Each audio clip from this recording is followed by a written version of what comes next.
I'm Barry Mitchell at Queens College. Let's play Jeopardy! He's the Queens College Assistant Professor of Computer Science who helped give voice to the IBM Watson supercomputer. Soham. Who is Dr. Andrew Rosenberg? Right! Now we come to Watson. We're looking for Bram Stoker. And we find...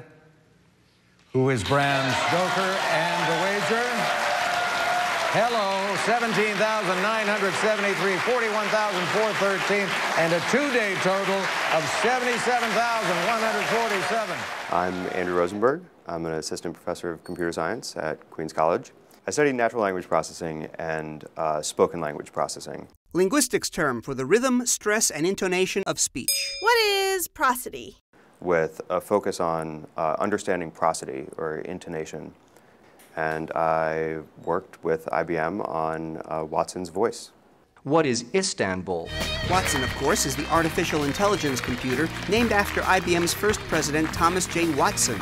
It was developed by IBM's Deep QA project and is capable of answering questions using natural language processing, human language. Let's finish Chicks Dig Me. As a publicity stunt, Watson competed on Jeopardy and beat two of the show's all-time best contestants. Who is Steve Wynn? What is Manhattan? What is chemise? What's a postcard? What is home? What is agriculture? Let's talk about how fun it was for you to work at IBM.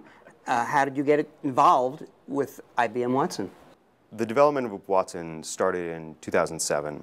The initial plan of the IBM team was to have Watson display its answers just in text, raising up, just printed out on the screen. And the Jeopardy producer said, well, it doesn't really make for compelling television. It'd be really great if you could have him speak his answers. I was and am friends with the lead programmer on the speech synthesis team. And when he was looking for someone new to come assist, he reached out to me. So I was lucky enough to have a supportive department here at Queens College. And so for a day a week over the last year, I spent time up at Yorktown Heights improving Watson's voice. Watson's voice is produced by a system called speech synthesis. A voice actor is hired to read many pages of sentences. His recorded words are then sliced and diced into tiny component sounds called phones and then reassembled to make new words. So we'll record some of your speech and then we'll look at what you said. Welcome to the Queens College Computer Lab. Welcome.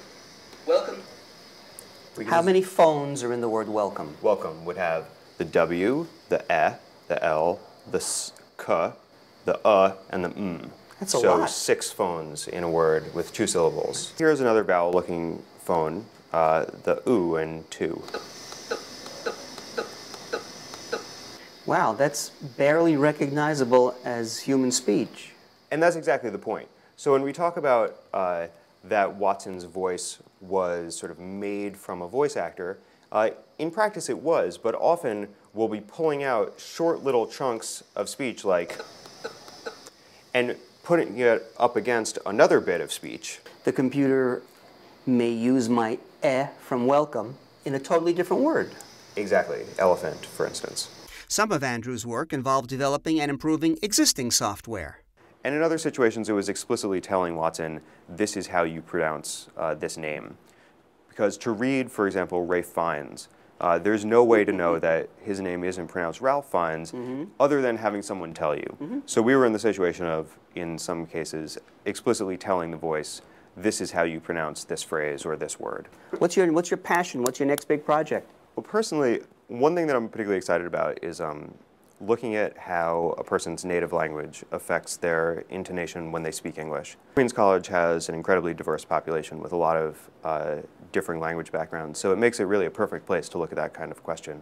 So I think there's a real area for computers in particular to contribute to training of non-native speakers in terms of their pronunciation and production quality in English speech.